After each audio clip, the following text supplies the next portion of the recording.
All right, everyone, welcome back to Speaking with Carl Thornton Jr. I'm speaking with Dr. Mallory Millender, Dr. Corey Rogers, and the face of history, as Dr. Millender has informed us. That's a tall order. Good gracious. I hope I can live up to Dr. Millender's expectations of me. Will he do it? He's already doing it, huh? He does it all the time. That's what he does. Thank you, Doc. I appreciate that. So as you shared with us some of the people, one of the names that we all know. Mm-hmm. Thank you so much for correcting people too and letting us know. Lucy Craft Laney was much more than just a local educator. There's some other people though whose names have significance attached to them as well.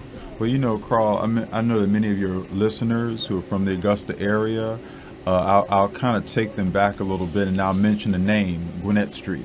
And Gwinnett Street was sort of the hallmark signature street in Augusta during the era of Jim Crow, during the era of legal segregation.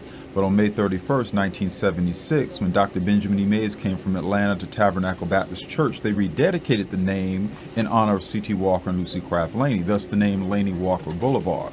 So two of our iconic monuments are dedicated to Lucy Laney, who I mentioned before, and Reverend C.T. Walker. Now, their lives started out a little bit different. One born enslaved, C.T. Walker, one born free, Lucy Craft Laney. But by the time of their death, Lucy Laney in 1933, C.T. Walker in 1921, these were two of the most iconic figures internationally. And so the monuments, as Dr. Millender pointed out, spearheaded by the vision of the Honorable Edward M. McIntyre, these monuments give Augustans, both black and white, no matter your ethnicity, it gives you a window into some of the greatest Augustans that have ever lived. And we want to continue that by putting up more and more monuments to highlight some of these figures that were known 100, 120 years ago, but have sort of fallen off in later years. We want to bring them back to the fore. You mentioned black and white in the community. I was curious as to whether we have people aside from members of the black community who are helping with this mission. Well, I'll tell you what, most of the people that have been affiliated with the project since I've been with the society have been African American.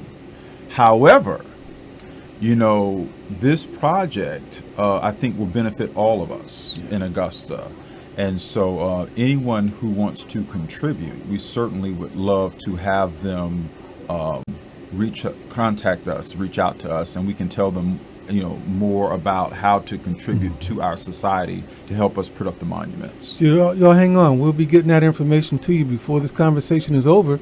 But in the meantime, Dr. Millender, some more names that we need to have at the forefront of our minds. Yeah. Some of us know the name John Wesley Gilbert. Gilbert Manor Housing Project was named for him. The Gilbert Lambeth Chapel at Payne College is named for him. He, in my judgment, far exceeds a couple of his students. But I'm going to mention a couple of the students that he taught at Payne College and what they did that most people don't know about. One of them was John Hope. John Hope was the first black president of Morehouse College and was president for 25 years. When he became the first black president of Atlanta University, and he was president of Atlanta University till he died in 1936. But the significant thing about him is that he was the outstanding educator of the 20th century other than Booker T. Washington. But they had an important distinction. Booker T. Washington's contribution was primarily in vocational education. John Hope's contribution was in higher education. Gotcha. Under his direction, Atlanta University became the only college in the South that offered graduate work and a master's degree to black students in the entire South.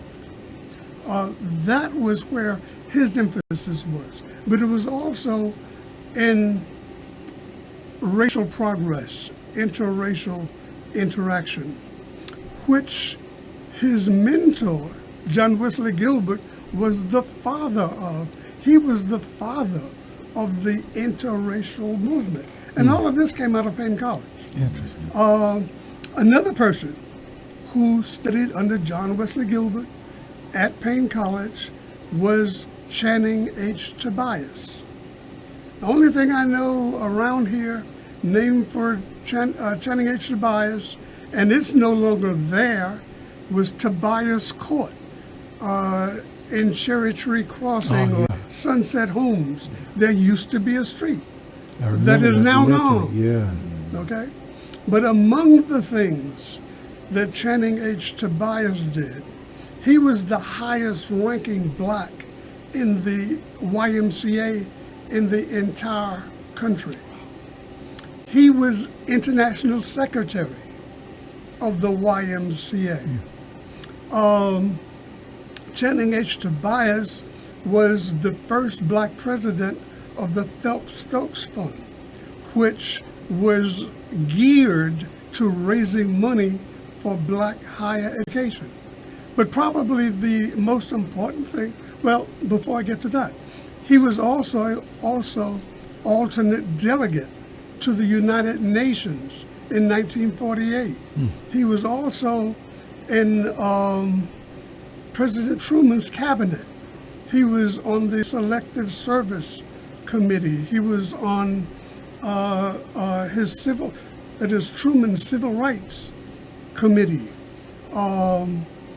He was chair of the board of the NAACP from 1953 to 1959, which means that when Brown versus Board of Education took place, he was chair. When the Montgomery bus boycott took place with Rosa Parks and all, he was chair. Emmett Till, the Little Rock Nine, all of those situations came under the administration of Channing H. Tobias. Okay. Now, the person that I mentioned earlier, the person whose mother was raped, that was Amanda America Dixon. Now, as I said, although she was born into slavery, her father, who raped her mother, never treated her like a slave. He owned her as his own. He educated her as a child of privilege. She got a degree from Atlanta University. Keep in mind that she was born in 1849. Now, but the significant thing is that when he died in 1885, her father, when he died, he left her most of his estate. And he said that if any relative challenged his will, that they would be disinherited. and 79 of his family members did challenge the will. But the courts held, under the Equal Protection Clause of the 14th Amendment, That's right. that a bastard black child had the same rights as a bastard white child. So she got the bulk of his estate. In Hancock and Washington counties, she got 17,000 acres of land. In Texas, she got at least 13 acres of land. And she became, depending on the source, the richest black woman in the South or the richest black woman in America. And this was a woman who actually got married at Trinity CME Church here. She bought a house down on Telfair Street and furnished it with the richest furnishings from Paris. She had the finest house in Augusta. And by the way, her father was the richest man in Hancock County. Her second son married Lucius Henry Halsey's daughter. Lucius Henry Halsey was the founder of Payne College.